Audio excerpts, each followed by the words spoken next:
인트로. 요양원 입소를 하루 앞둔 밤이었습니다. 막내 영수가 다락에서 먼지 쌓인 낡은 서류 봉투를 들고 내려왔습니다. 엄마가 버리라고 했다면서요. 나는 그 봉투를 받아들며 쓸쓸히 웃었습니다. 내일이면 요양원으로 끌려가는 신세인데 버릴 것도 많겠지 싶었습니다. 67번째 생일날 두 아들은 케이크 대신 요양원 입소 동의서를 내밀었습니다. 40년을 바쳐 키운 자식들이 나를 처분하려 했습니다. 평생 바보 소리 듣던 막내만이 내 곁에 남아 있었습니다. 나는 무심코 그 낡은 봉투를 열었습니다. 그리고 그 순간 나는 그 자리에 주저앉고 말았습니다. 하지만 그들은 몰랐습니다. 죽은 아내가 바보 막내에게 맡긴 그 낡은 서류 봉투가 모든 것을 뒤집어 놓게 될 줄은. 그럼 지금부터 이야기를 시작하겠습니다. 1장. 평범했던 아침. 나는 그날도 새벽 5시에 눈을 떴습니다. 아내가 떠난 지 3년이 지났는데도 몸의 밴 습관은 쉽게 바뀌지 않더군요. 옆자리가 비어 있는 것을 확인하는 일도 이제는 익숙해졌습니다. 처음엔 그 빈자리가 너무 커서 잠을 이룰 수가 없었는데 사람이란 게 참 무섭습니다. 슬픔에도 적응이 되더군요. 창밖으로 아직 어둠이 깔려 있었습니다. 나는 천천히 이불을 걷고 일어났습니다. 허리가 뻐근했습니다. 올해로 67, 몸이 예전 같지 않다는 걸 매일 아침 느낍니다. 부엌으로 향하는 발걸음이 어쩐지 무거웠습니다. 오늘이 무슨 날인지 알고 있었기 때문입니다. 내 생일이었습니다. 67번째 생일. 아내가 살아있을 때는 늘 미역국을 끓여줬습니다. 새벽같이 일어나서 소고기 사다가 정성껏 끓여놓고는 내가 일어나면 환하게 웃으며 생일 축하한다고 올해도 건강하게 보내자고 말해주곤 했습니다. 그 미역국 맛을 이제는 다시 못 먹습니다. 내가 끓여봤자 그 맛이 안 나더군요. 아내 손맛이라는 게 있는 건지 아니면 사랑이 들어가야 맛이 나는 건지. 나는 냉장고를 열어 혼자 먹을 아침을 준비했습니다. 밥은 어젯밤에 해놓은 게 있었고 반찬도 며칠 전에 만들어둔 게 남아 있었습니다. 혼자 사는 노인네 밥상이란 게 뭐 별거 있겠습니까? 대충 차려서 대충 먹고 대충 치우는 겁니다. 식탁에 앉아 밥을 떠먹으려는데 문득 벽에 걸린 가족 사진이 눈에 들어왔습니다. 10년 전쯤 찍은 사진이었습니다.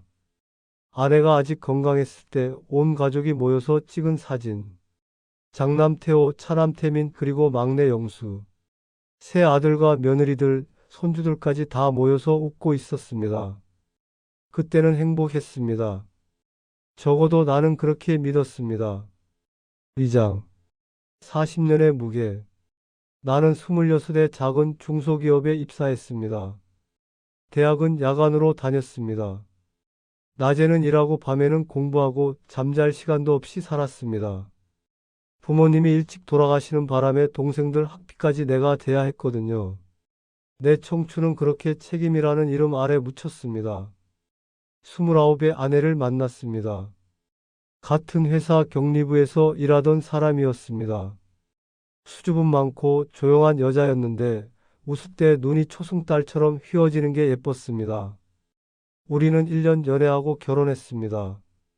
결혼식도 변변치 않게 치렀습니다. 돈이 없었으니까요. 신혼집은 단칸방 월세였습니다. 겨울이면 수도가 얼어서 물을 길어다 써야 했고 여름이면 더워서 잠을 못 잤습니다. 하지만 우리는 행복했습니다.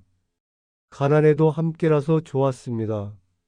첫째 태호가 태어났을 때 나는 기뻐서 울었습니다.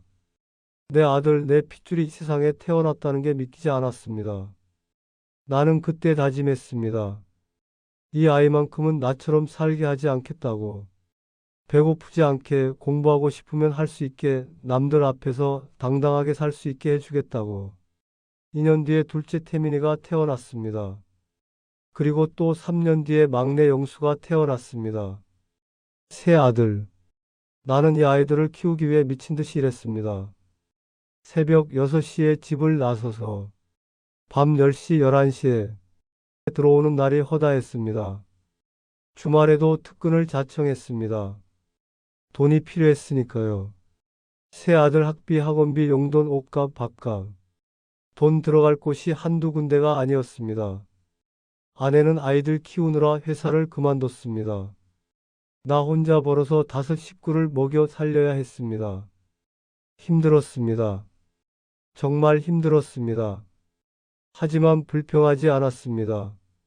아버지니까요. 가장이니까요. 이게 내 책임이라고 생각했습니다. 태호가 중학교에 들어갈 때쯤 영수에게 문제가 생겼습니다. 10살이던 영수가 고열에 시달렸습니다. 일주일 넘게 열이 안 떨어졌습니다. 병원에서는 뇌수막염이라고 했습니다. 다행히 목숨은 건졌지만 후유증이 남았습니다. 말이 느려지고 행동이 굼떠지고 또래 아이들보다 모든 게 한 박자씩 늦어졌습니다. 의사는 조심스럽게 말했습니다. 지적 발달에 영향이 있을 수 있다고. 정상적인 사회생활이 어려울 수도 있다고. 나는 그날 밤 아무도 없는 옥상에서 혼자 울었습니다. 왜 하필 내 아들인가? 왜 하필 우리 영수인가? 그 어린 것이 무슨 죄가 있다고. 그 뒤로 영수는 바보라는 소리를 들으며 자랐습니다. 학교에서 아이들에게 놀림을 당했고 형들에게도 무시를 당했습니다. 나는 영수를 볼 때마다 가슴이 아팠습니다. 미안했습니다. 내가 더 빨리 병원에 데려갔어야 했는데 열이 조금 나는 거겠거니 하고 며칠을 버텼던 게 후회됐습니다. 그래서 나는 더 열심히 일했습니다. 영수가 평생 먹고 살 수 있을 만큼의 돈을 남겨줘야 한다고 생각했습니다. 형들에게 기대지 않아도 될 만큼. 3. 내가 해준 것들. 아이들이 하나씩 대학에 들어갈 때마다 나는 허리띠를 졸라맸습니다. 태호는 서울에 있는 대학에 갔습니다. 자취비, 등록금, 생활비. 한 달에 들어가는 돈이 만만치 않았습니다. 하지만 나는 기꺼이 보냈습니다. 내 아들이 좋은 대학 다니는 게 자랑스러웠으니까요. 태민이도 대학에 갔습니다. 두 아들 대학 등록금을 한꺼번에 내려니 정말 죽을 맛이었습니다. 그래도 버텼습니다. 적금을 깨고 보험을 해약하고 빚도 좀 졌습니다. 아내한테는 말 안 했습니다. 괜히 걱정시키기 싫었으니까요. 막내 영수는 대학에 가지 않았습니다. 갈 수가 없었습니다. 대신 직업훈련원에 보냈습니다. 거기서 간단한 기술이라도 배우면 나중에 뭐라도 할 수 있을 거라고 생각했습니다. 하지만 영수는 거기서도 적응을 못했습니다. 결국 집으로 돌아왔고 그 뒤로는 늘 집에만 있었습니다. 나는 영수를 원망하지 않았습니다. 그 아이 잘못이 아니니까요. 다만 걱정이 됐습니다. 내가 죽으면 이 아이는 어떻게 살아갈까? 형들이 돌봐줄까? 태호가 30이 되던 해에 나한테 찾아왔습니다. 사업을 하고 싶다면서 도와달라고 했습니다. 무역업이라고 했습니다. 친구들이랑 같이 하는 건데 확실히 돈이 된다고 했습니다. 1억이 필요하다고 했습니다. 1억. 내 퇴직금이 딱 그 정도였습니다. 평생 일해서 모은 돈. 노후 자금으로 남겨두려고 했던 돈. 아내가 말렸습니다. 그 돈 주면 우리 노후는 어떡하느냐고, 태호가 벌어서 갚을 수 있을지 누가 아느냐고 걱정했습니다. 하지만 나는 아내를 설득했습니다. 아들이 사업한다는데 아버지가 안 도와주면 누가 도와주겠느냐고.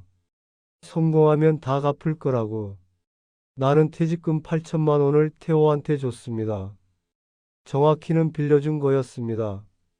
하지만 그게 빌려준 돈이 아니라 그냥 준 돈이 될 줄은 그때는 몰랐습니다. 태호의 사업은 2년 만에 망했습니다. 친구라는 녀석들이 돈을 들고 튀어버렸다고 했습니다. 8천만 원은 그렇게 허공으로 사라졌습니다. 태호는 미안하다고 꼭 갚겠다고 했습니다. 나는 괜찮다고 건강하게만 살면 된다고 말했습니다. 속으로는 피눈물이 났지만 아들 앞에서 내색하지 않았습니다. 그리고 3년 뒤 차남 태민이가 결혼을 한다고 했습니다. 전세 보증금이 부족하다며 1억만 보태달라고 했습니다. 또 1억이었습니다. 나는 남은 적금과 아내 명의로 된 보험을 해약해서 돈을 마련했습니다.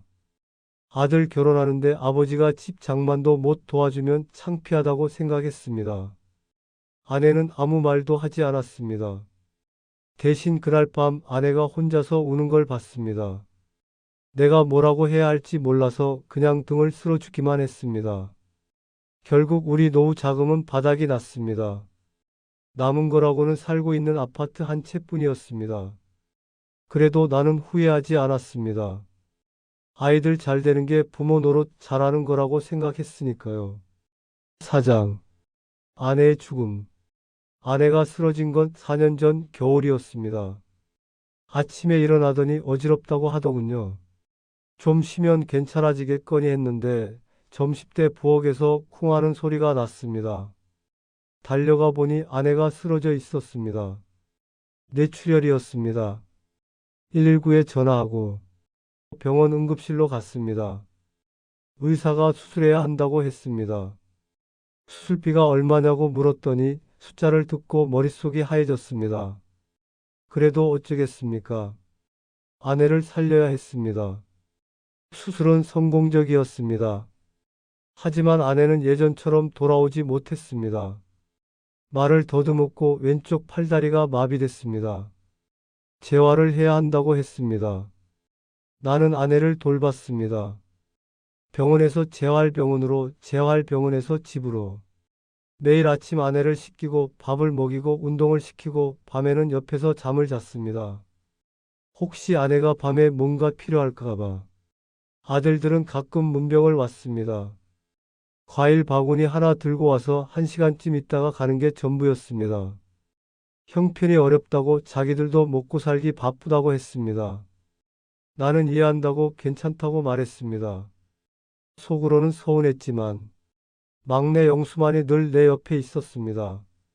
말은 서툴렀지만 내가 힘들어하면 조용히 물을 가져다 주고 아내 방에서 이불을 정리하고 빨래를 널어 주었습니다. 그 아이는 바보가 아니었습니다. 적어도 마음만큼은. 아내가 세상을 떠난 건 투병 1년 만이었습니다. 떠나기 전날 밤 아내가 나를 불렀습니다. 손을 잡더니 힘겹게 영수를 부탁한다고 했습니다. 나는 고개를 끄덕였습니다. 걱정 말라고 내가 끝까지 책임지겠다고 말했습니다. 아내는 힘겹게 웃었습니다. 그리고 무언가 더 말하려는 것 같았습니다. 입술이 달싹거렸습니다. 하지만 끝내 말을 잇지 못했습니다. 그게 아내의 마지막 모습이었습니다. 장례식에 아들들이 왔습니다. 태호와 태민이는 검은 옷을 입고 와서 울었습니다. 진심이었는지 아니었는지는 모르겠습니다. 하지만 장례가 끝나고 나서 태호가 한 말은 아직도 잊히지 않습니다. 장례 비용을 자기들이 부담해야 하는 거 아니냐고 물었습니다. 부담하겠다는 말이 아니었습니다. 자기들 돈 쓰기 싫다는 뜻이었습니다. 나는 괜찮다고 했습니다. 내가 다 한다고. 아버지니까. 5장. 혼자 남다. 아내가 없는 집은 너무 조용했습니다. 퇴직을 하고 혼자 있는 시간이 많아지니 생각이 자꾸 깊어졌습니다. 내가 40년 동안 뭘 위해 살았나? 무엇을 얻었나? 돌아보니 남은 건 늙은 몸뚱이와 빈털터리 통장, 그리고 바보 소리 듣는 막내 아들 하나뿐이었습니다. 물론 아파트가 있었습니다. 서울 변두리에 있는 32평짜리 아파트. 30년 전에 무리해서 장만한 집이었습니다. 시세가 오르긴 했습니다. 뉴스에서 부동산 가격이 올랐다는 말이 나올 때마다 나도 덩달아 기분이 좋아지곤 했습니다. 그래도 내 집은 있으니까. 이것만 있으면 노후는 걱정 없겠지 싶었습니다. 아들들이 가끔 전화를 했습니다. 안부를 묻는 것 같았지만 대화 끝에는 늘 돈 이야기가 나왔습니다. 요즘 집값이 많이 올랐다면서 아파트 시세가 얼마나 되는지 물었습니다. 혼자 그 넓은 집에 계시면 불편하시지 않으시냐며 팔고 작은 데로 가시는 건 어떠냐고 했습니다. 나중에 집 정리하시면 미리 말씀해 달라고도 했습니다. 나는 그때마다 아직 안 팔 거라고 죽을 때까지 여기서 살 거라고 말했습니다. 아내와 평생 산 집이었습니다. 추억이 깃든 곳이었습니다. 거기를 떠나고 싶지 않았습니다. 영수는 나와 함께 살았습니다. 마흔이 넘었는데도 취직을 못하고 집에만 있었습니다. 동네 사람들은 수군거렸습니다. 장성한 아들이 백수라고 아버지 등골이나 빼먹는다고. 나는 그런 말을 들을 때마다 화가 났습니다. 영수가 뭘 안다고 그 아이 사정도 모르면서. 하지만 영수는 아무 말도 하지 않았습니다. 그저 묵묵히 집안일을 도왔습니다. 청소하고 빨래하고 가끔 밥도 해 주었습니다. 서툴렀지만 정성이 담긴 밥이었습니다. 나는 그 밥을 먹으면서 속으로 생각했습니다. 이 아이가 진짜 바보일까? 아니, 바보는 다른 데 있는 거 아닐까? 육장 수상한 기운. 그날 이후로 두 아들 부부가 자주 집에 오기 시작했습니다. 처음에는 반가웠습니다. 아내가 죽고 나서 뜸하던 녀석들이 갑자기 부지런히 찾아오니 기특하다고 생각했습니다. 효도하려나 보다 싶었습니다. 하지만 뭔가 이상했습니다. 태호 며느리 수진이가 오면 이것저것 캐물었습니다. 아버지 통장에 돈이 얼마나 있는지, 연금은 얼마나 받는지, 집 등기는 어디 있는지. 그걸 왜 묻느냐고 하면 그냥 궁금해서 그런다고 둘러댔습니다. 차남 며느리 은희는 더 노골적이었습니다. 집안을 둘러보면서 이 집은 혼자 계시기에 너무 넓지 않으시냐고 했습니다. 관리하시기도 힘드실 텐데 요즘 실버타운이 잘 되어 있으니 거기 가시면 편하게 사실 수 있을 거라고 했습니다. 나는 불쾌했지만 참았습니다. 며느리들이니까. 아들 체면도 있으니까. 어느 날 저녁 두 아들 부부가 다 같이 왔습니다. 밥을 먹고 나서 태호가 말을 꺼냈습니다. 드릴 말씀이 있다면서요. 뭔가 싶어서 들어봤습니다. 아버지가 요즘 자꾸 깜빡깜빡 하신다고 했습니다. 걱정이 돼서 그런다고 했습니다. 깜빡깜빡. 내가? 물론 나이가 드니 예전보다 기억력이 떨어지긴 했습니다. 하지만 치매라거나 그런 건 아니었습니다. 나는 아직 멀쩡했습니다. 나는 아무렇지도 않다고 했습니다. 태호가 말했습니다. 지난번에도 가스 안 잠그고 나가시지 않았느냐고. 현관 비밀번호도 자꾸 까먹으신다고. 가스를 안 잠근 적이 있었나? 비밀번호를 까먹은 적이 있었나? 기억이 나지 않았습니다. 아니, 그런 적이 없는데. 태민이가 말을 보탰습니다. 아버지 걱정이라면서 검사를 한번 받아보시는 게 어떠냐고 했습니다. 치매 검사요. 치매 검사. 그 말에 가슴이 철렁했습니다. 설마 내가? 나는 걱정 말라고 괜찮다고 단호하게 말했습니다. 하지만 아들들의 눈빛이 이상했습니다. 걱정하는 눈빛이 아니었습니다. 뭔가 다른 것, 계산하는 듯한 눈빛이었습니다. 7장. 엿들은 전화. 그 일이 있고 며칠 뒤였습니다. 늦은 밤에 화장실에 가려고 일어났다가 거실에서 불빛이 새어 나오는 걸 봤습니다. 영수가 아직 안 자고 있나 싶어서 나가보려는데 누군가 전화 통화하는 소리가 들렸습니다. 태호 목소리였습니다. 언제 왔지? 분명 저녁 때 돌아갔는데. 나는 방문 틈으로 살짝 내다봤습니다. 태호가 베란다에서 전화를 하고 있었습니다. 목소리를 낮추고 있었지만 고요한 밤이라 다 들렸습니다. 아버지 치매 진단서 떼면 후견인 신청하자는 말이 들렸습니다. 내 귀를 의심했습니다. 치매 진단서, 후견인, 인지능력 저하 판정받으면 재산 처분 권한이 넘어온다는 말도 들렸습니다. 아파트 시세가 12억이라면서 반씩 나누면 6억씩이라고 했습니다. 심장이 얼어붙었습니다. 다리에 힘이 풀렸습니다. 벽을 짚지 않았으면 쓰러졌을 겁니다. 막내는 어떡하느냐는 말에 태호가 대답했습니다. 그 바보가 뭘 아느냐고 그냥 시설 보내면 된다고 했습니다. 장애인 시설 찾아보니까 정부 지원도 있고 한 달에 얼마 안 든다고 했습니다. 시설. 내 아들을 시설에 보낸다고. 40년 동안 키운 막내를 내 자식을. 그리고 아버지는 요양원 알아보라는 말도 들렸습니다. 좀 싼 데로 찾으라고 했습니다. 어차피 거기서 얼마 안 사실 거라면서요. 연세도 있으시고. 나는 더 이상 듣지 못했습니다. 방으로 돌아와 문을 닫고 침대에 앉았습니다. 온몸이 떨렸습니다. 이게 내 자식, 내가 40년 동안 키운 아들들인가. 퇴직금 8천만 원을 줬습니다. 전세 보증금 1억을 대줬습니다. 대학 등록금, 결혼비용, 돈 필요할 때마다 쥐어짜서 보탰습니다.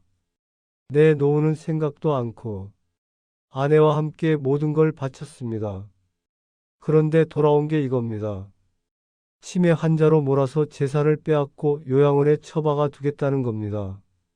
내 막내 영수까지 시설로 보내고 눈물이 났습니다. 분해서 나오는 눈물인지 억울해서 나오는 눈물인지 알 수 없었습니다. 그냥 흘러내렸습니다. 멈출 수가 없었습니다. 8장 생일날 아침 그리고 내 67번째 생일이 밝았습니다. 아침부터 두 아들 부부가 모두 왔습니다. 케이크를 들고 온 줄 알았습니다. 그래도 생일인데 축하는 해주려나 보다 했습니다. 하지만 그들이 내민 건 케이크가 아니었습니다. 요양원 입소 동의서였습니다. 태호가 여기 도장 찍으라고 했습니다. 아버지 건강 때문에 많이 알아봤다면서 이 요양원이 시설도 좋고 케어도 잘해준다고 했습니다.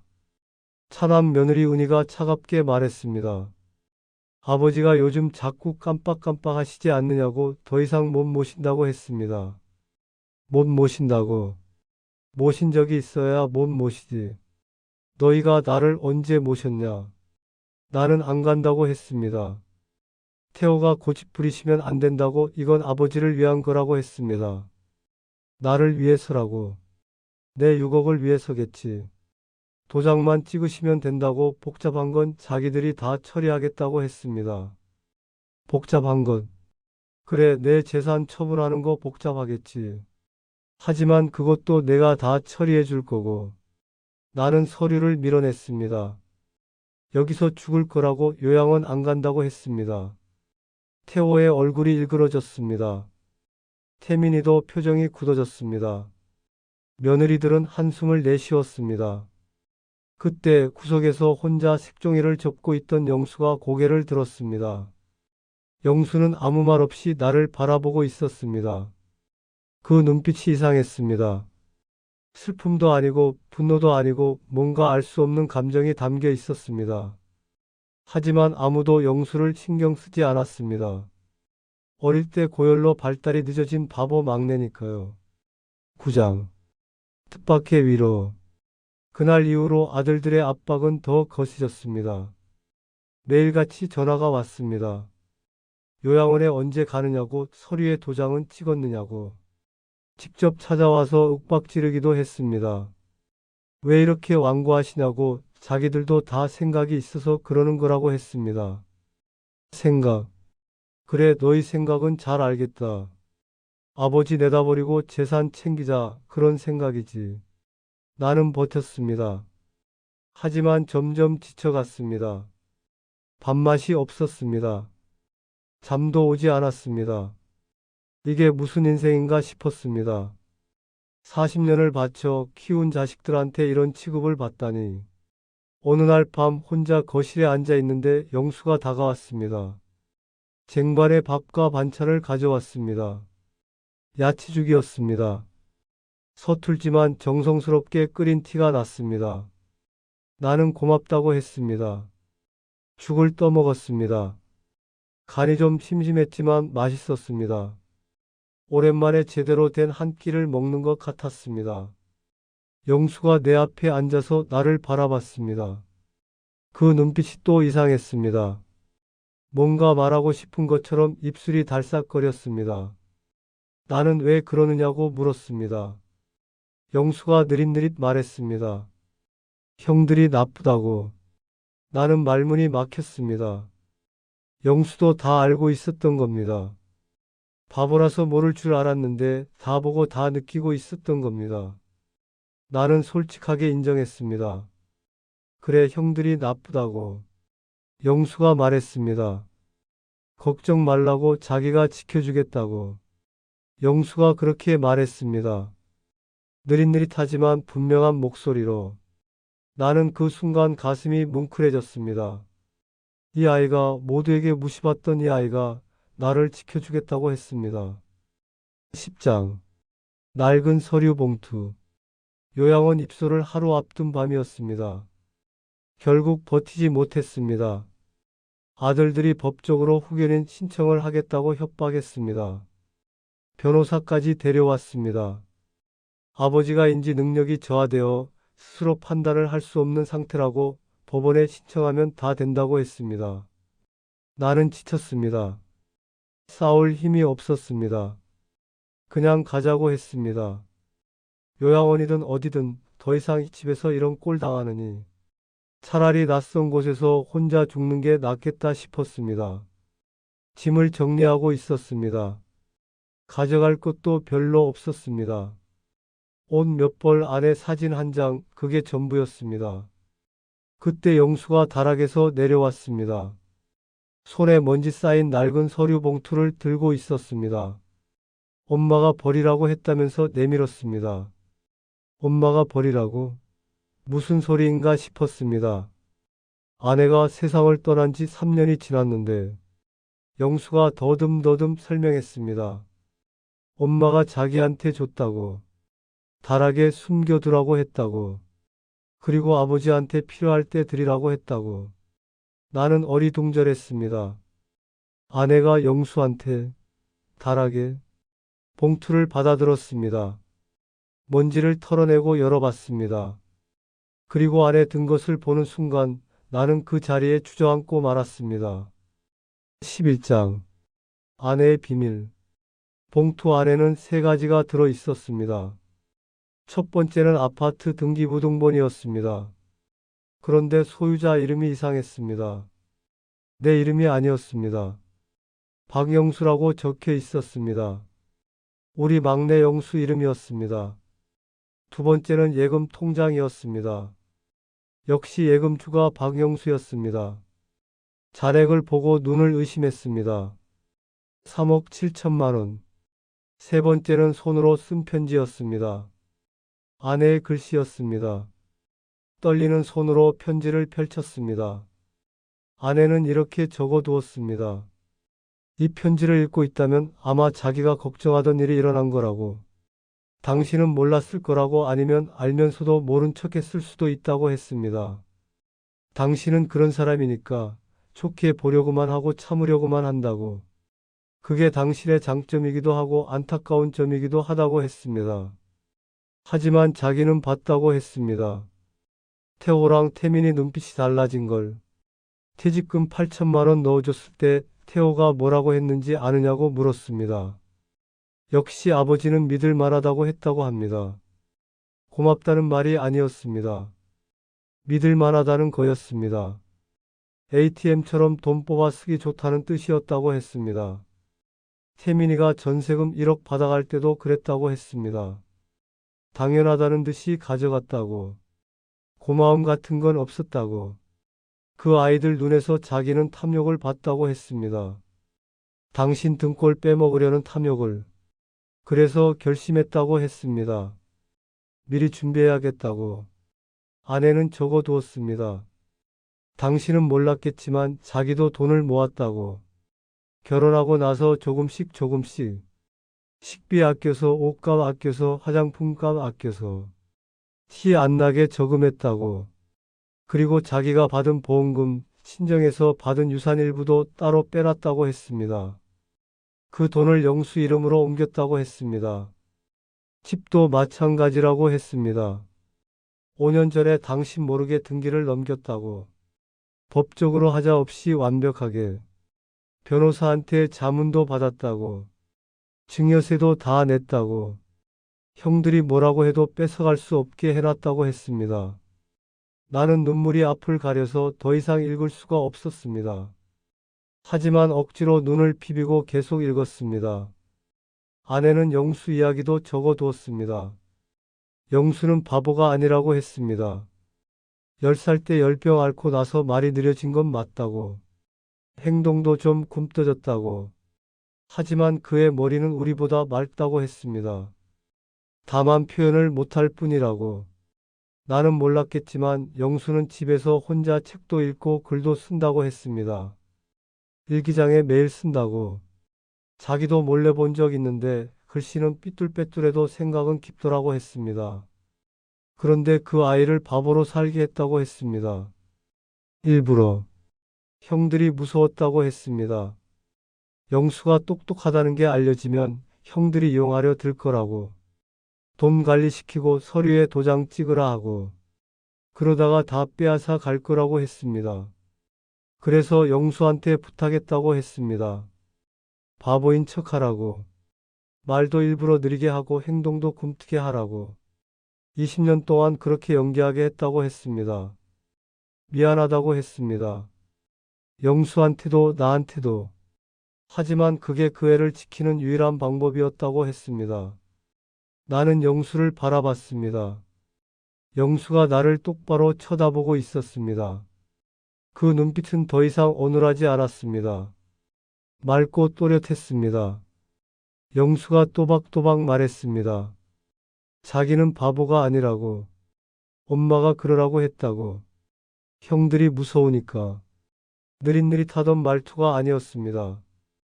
분명하고 똑똑한 목소리였습니다. 나는 아무 말도 할 수 없었습니다. 그저 울기만 했습니다. 12장. 편지의 마지막. 한참을 울고 나서 나는 다시 편지를 읽었습니다. 아내는 적어두었습니다. 이 편지를 읽고 있다면 아마 형들이 나를 내쫓으려 했을 거라고. 요양원 보내겠다고 협박했을 거라고. 재산 빼앗으려고 치매라고 몰았을 수도 있다고. 하지만 걱정 말라고 했습니다. 그 아이들이 가져갈 건 아무것도 없다고. 집은 이미 영수 앞으로 되어 있다고 했습니다. 아무리 법적으로 싸워도 못 뺏는다고. 저축도 영수 이름이라고. 형들이 손댈 수 없게 다 해놨다고 했습니다. 그리고 내 노후 걱정은 말라고 했습니다. 영수한테 시킨 게 있다고. 내가 힘들어하면 이 봉투를 드리라고. 영수가 나를 지켜드릴 거라고 했습니다. 마지막으로 미안하다고 했습니다. 살아생전에 이 말을 못했다고. 몸이 아프니까 시간이 없었다고. 그래도 내 눈앞에서 말하면 내가 말릴 것 같았다고. 아이들한테 왜 그러냐고 그래도 자식들인데 믿어보자고 할 것 같았다고. 나는 그런 사람이니까. 하지만 자기는 나만큼 착하지 못하다고 했습니다. 자기는 제 남편, 제 막내를 지키고 싶다고. 다른 건 다 포기해도 그건 포기 못한다고 했습니다. 영수가 나를 지켜줄 거라고. 그 애를 믿으라고. 그리고 남은 인생 행복하게 살라고. 마음 편하게 눈치 보지 말고. 다음 생에 다시 만나면 그때는 자기가 더 잘하겠다고 했습니다. 사랑한다고 당신의 아내 은주가 쓴다고 끝맺었습니다. 나는 편지를 가슴에 안고 한참을 울었습니다. 은주야, 당신이 이렇게까지 할 줄 몰랐어. 아파서 힘들었을 텐데 죽어가면서도 이런 생각을 했구나. 나를 영수를 지키려고. 당신은 늘 조용한 사람이었지. 말수가 적고 내색을 안 하고.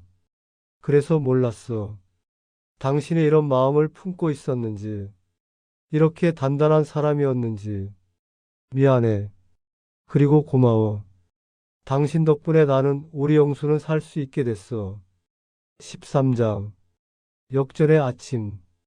다음날 아침 두 아들 부부가 나를 데리러 왔습니다. 요양원 차가 대기하고 있다고 했습니다. 어서 짐 챙기라고 재촉했습니다. 나는 천천히 거실로 나왔습니다. 태호가 빨리 하라고 차가 기다린다고 조급하게 말했습니다. 그 목소리에는 어서 일을 끝내고 재산 처분하고 싶은 마음이 묻어 있었습니다.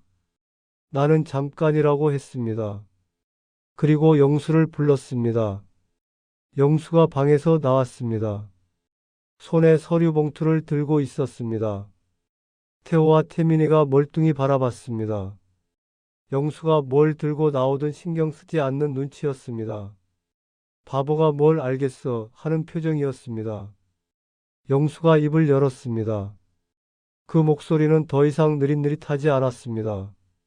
네 집이 자기 거라고 했습니다. 태호와 태민이의 표정이 굳어졌습니다. 며느리들도 어리둥절한 얼굴로 서로를 쳐다봤습니다. 태호가 뭐라고 되물었습니다. 영수가 등기부등본을 내밀었습니다. 소유자 이름이 박영수라고 엄마가 5년 전에 자기 이름으로 해줬다고 했습니다. 순간 거실이 조용해졌습니다. 누구도 말을 하지 않았습니다. 태호가 서류를 낚아챘습니다. 등기부등본을 찬찬히 읽어보더니 얼굴이 창백해졌습니다. 영수가 통장도 내밀었습니다. 예금주 박영수 잔액 3억 7천만 원. 이것도 엄마가 자기한테 준 거라고 했습니다. 태민이가 통장을 빼앗아 봤습니다. 잔액을 확인하고는 입을 벌린 채 굳어버렸습니다. 차남 며느리 은희가 비명처럼 말도 안 된다고 소리쳤습니다. 14장 진실의 무게. 태호가 악을 썼습니다. 가짜 아니냐고 위조한 거 아니냐고. 영수가 담담하게 대답했습니다. 가짜가 아니라고. 확인해 보라고. 등기소 가서 열람해보고 은행 가서 조회해보라고. 다 진짜라고. 태민이가 어리둥절하게 물었습니다. 영수가 말을 어떻게 그렇게 하느냐고. 평소에 어눌하게 말하던 영수가 지금은 완벽하게 정상적으로 말하고 있었으니까요. 영수가 말했습니다. 20년 동안 연기한 거라고. 엄마가 시켰다고. 형들한테 이용당하지 않게. 태호와 태민의 얼굴이 일그러졌습니다. 영수가 계속 말했습니다. 형들이 자기를 바보인 줄 알았느냐고. 아무것도 모르는 줄 다 알고 있었다고. 형들이 아버지 돈 뜯어가는 거. 아버지 치매 환자 만들어서 재산 빼앗으려는 거. 요양원 보내고 자기를 시설에 쳐넣으려는 거. 다 들었다고. 장남 며느리 수진이가 끼어들었습니다. 이건 어머니가 정신이 온전하실 때 하신 건지 확인해 봐야 한다고. 치매 판정 전에 하신 거면 무효 주장할 수 있다고. 영수가 피식 웃었습니다. 처음 보는 표정이었습니다. 다 알아봤다고 했습니다. 변호사한테 확인도 받았다고. 증여세도 냈고 법적으로 하자 없다고. 아무리 발버둥 쳐도 못 뺏는다고. 수진이의 얼굴이 빨갛게 달아올랐습니다. 15장 아버지의 선언. 나는 그 광경을 지켜보면서 가슴이 후련했습니다. 40년 동안 참아왔던 것들이 한꺼번에 풀리는 느낌이었습니다. 착하게만 살려고 했습니다. 아들들한테 뭐든지 해주려고 했습니다. 그게 부모된 도리라고 생각했습니다. 하지만 그건 도리가 아니었습니다. 바보짓이었습니다. 나는 두 아들을 불렀습니다. 너희한테 줄 건 다 줬다고 말했습니다. 퇴직금 8천만 원, 전세 보증금 1억, 대학 등록금 결혼비용. 내가 평생 벌어서 모은 돈 다 너희한테 갔다고. 그런데 돌아온 게 뭐냐고 물었습니다.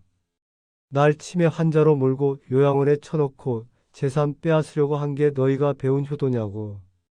태호가 고개를 숙였습니다. 태민이도 마찬가지였습니다.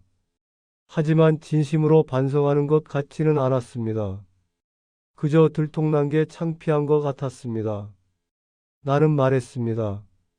이 집에서 나가야 할 사람은 나도 영수도 아니라고. 너희들이라고. 태민이가 그래도 자기들이 아들인데 하고 말했습니다. 나는 되물었습니다. 아들이라고? 내가 한 짓이 아들이 할 짓이냐고. 아버지 뒤통수 치는 게 자식 노릇이냐고. 태민이가 한 발 물러섰습니다. 나는 단호하게 선언했습니다. 다시는 이 집에 오지 말라고. 너희는 오늘부로 내 자식이 아니라고. 가슴이 아팠습니다. 내가 낳고 키운 자식들을 내치는 일이었으니까. 하지만 더 이상 호구로 살고 싶지 않았습니다. 16장 무너지는 탐욕. 아들들이 떠나고 나서 몇 달이 지났습니다. 태호한테서 연락이 왔습니다. 전화가 아니라 채권자에게서 온 통지서였습니다. 태호가 또 사업을 한다고 돈을 빌렸다가 망한 모양이었습니다. 그런데 보증인에 내 이름이 적혀 있었습니다. 물론 내가 보증을 선 적은 없습니다. 알고 보니 태호가 내 이름을 도용해서 보증서를 위조한 것이었습니다. 나는 고소를 했습니다. 주저함 없이. 태호는 사문서 위조로 재판을 받게 됐습니다. 집행유예가 나왔지만 신용불량자가 됐습니다. 사업은 완전히 망했고 빚쟁이들에게 쫓기는 신세가 됐습니다. 며느리 수진이는 이혼을 요구했습니다. 시아버지 재산 받을 줄 알고 결혼한 건데 이게 뭐냐며 분통을 터뜨렸다고 합니다. 태호는 결국 이혼당했습니다. 차남 태민이도 비슷했습니다. 아버지 재산으로 집을 늘려볼 생각이었는데 물거품이 되자 며느리 은희가 본색을 드러냈습니다. 자기는 태민이가 좋아서 결혼한 게 아니라고 시아버지 재산 때문이었다고 했습니다. 근데 그것도 못 받게 됐는데 뭐하러 같이 사느냐고 했답니다. 은희는 이혼 서류를 들이밀고 친정으로 돌아가 버렸습니다. 두 아들이 한꺼번에 이혼을 당했습니다. 사람들은 수군거렸습니다. 쯧쯧 부모 재산 노리다가 저 꼴이 됐네 하고. 17장 새로운 시작. 1년이 지났습니다. 나는 영수와 함께 동네에 작은 카페를 열었습니다. 영수의 아이디어였습니다. 엄마가 남겨준 돈으로 뭔가 의미 있는 일을 하고 싶다고 했습니다. 나는 처음에는 걱정했습니다. 영수가 손님을 상대할 수 있을까? 사람들이 이상하게 볼까? 하지만 영수는 놀라울 정도로 잘 해냈습니다. 더 이상 바보인 척하지 않아도 되니까 영수는 자신감이 생겼습니다. 손님들에게 친절하게 인사하고 커피를 정성껏 내리고 가끔은 농담도 했습니다. 손님들이 수군거렸습니다. 저 사장님 아들이래 아버지랑 닮았네 착하게 생겼다고. 그런 말을 들을 때마다 나는 가슴이 뿌듯했습니다. 카페 이름은 은준의 쉼터라고 지었습니다. 아내 이름을 딴 겁니다. 벽에는 아내의 사진이 걸려 있습니다. 환하게 웃고 있는 사진. 그 사진을 볼 때마다 나는 속으로 말합니다. 은주야 보이지? 나랑 영수 잘 살고 있어. 당신이 지켜준 거야. 고마워. 18장. 용서할 수 없는 것. 어느 날 카페에 손님이 들어왔습니다. 고개를 숙이고 들어오길래 누군가 했더니 태호였습니다. 초라했습니다. 옷은 구겨져 있었고 얼굴은 수척했습니다. 예전에 거만하던 모습은 온데간데 없었습니다. 태호가 잘못했다고 말했습니다. 눈이 멀었었다면서 용서해달라고 했습니다.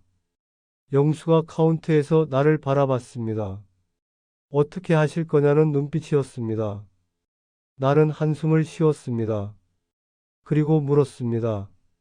내가 한 짓을 내가 용서할 수 있을 것 같으냐고. 태호가 고개를 떨궜습니다. 나는 말했습니다.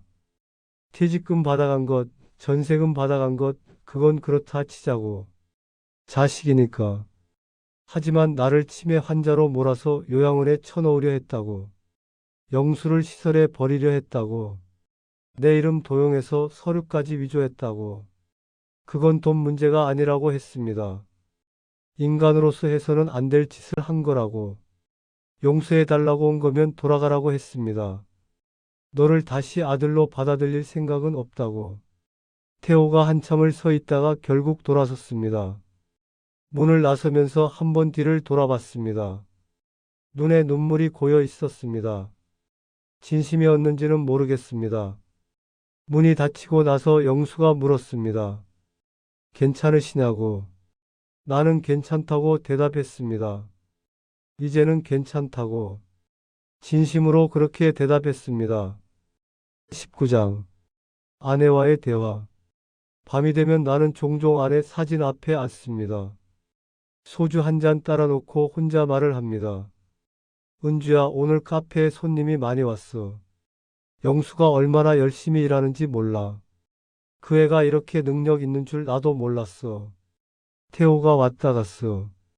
용서해달라고 하더라. 근데 난 못하겠어. 그 놈이 한 짓 생각하면 아직도 치가 떨려. 당신이 다 준비해놔서 우리가 이렇게 살 수 있는 거야. 당신 없었으면 난 진짜 요양원에서 쓸쓸히 죽었을 거야. 혼자 말하다 보면 가끔 대답이 들리는 것 같습니다. 아내가 웃으면서 잘하고 있다고 영수 잘 부탁한다고 말하는 것 같습니다. 그럴 때마다 나는 대답합니다. 걱정 말라고. 영수는 내가 끝까지 책임지겠다고. 당신이 지켜준 것처럼. 20장. 인생이라는 것. 67에 나는 모든 걸 잃을 뻔했습니다. 40년 동안 바쳐 키운 자식들에게 배신당하고 치매 환자로 몰려서 재산을 빼앗길 뻔했습니다. 요양원에서 쓸쓸히 죽을 뻔했습니다. 하지만 나는 다시 일어섰습니다. 아내가 남긴 사랑 덕분이었습니다. 막내가 20년 동안 지켜온 비밀 덕분이었습니다. 나를 진심으로 걱정해주는 사람이 있었기에 나는 쓰러지지 않았습니다. 세상에는 두 종류의 가족이 있는 것 같습니다. 피로 맺어진 가족과 마음으로 맺어진 가족. 피로 맺어졌다고 다 가족은 아닙니다. 등 돌리면 남보다 못한 게 핏줄입니다. 마음으로 맺어진 가족은 다릅니다. 진심으로 걱정해주고 지켜주고 함께 울어주는 사람. 그런 사람이 진짜 가족입니다. 나한테는 영수가 있습니다. 비록 세상 사람들이 바보라고 불렀지만 그 아이는 누구보다 현명했습니다. 누구보다 다정했습니다. 누구보다 효자였습니다. 오늘도 카페 문을 엽니다. 영수가 커피를 내리고 나는 손님들과 이야기를 나눕니다. 아내 사진이 우리를 내려다보고 있습니다. 이게 내 인생입니다. 늦었지만 찾은 행복입니다. 에필로그. 오늘 영수가 새로 배운 파스타를 해주겠다고 했습니다. 나는 그래 해봐라 하고 말했습니다. 영수가 주방으로 들어갔습니다. 콧노래를 흥얼거리면서 나는 창밖을 바라봤습니다. 햇살이 따스했습니다. 거리에는 사람들이 오가고 아이들이 뛰어놀고 세상은 평화로웠습니다. 40년 동안 몰랐습니다. 행복이 이렇게 가까이 있는 줄. 남들 눈치 보느라, 체면 차리느라, 자식들 뒷바라지하느라 나 자신을 돌보지 못했습니다. 내 행복은 늘 뒷전이었습니다. 이제는 아닙니다. 남은 인생 나를 위해 살 겁니다. 영수와 함께 아내가 지켜봐주는 가운데 평화롭게. 그게 내가 찾은 행복입니다.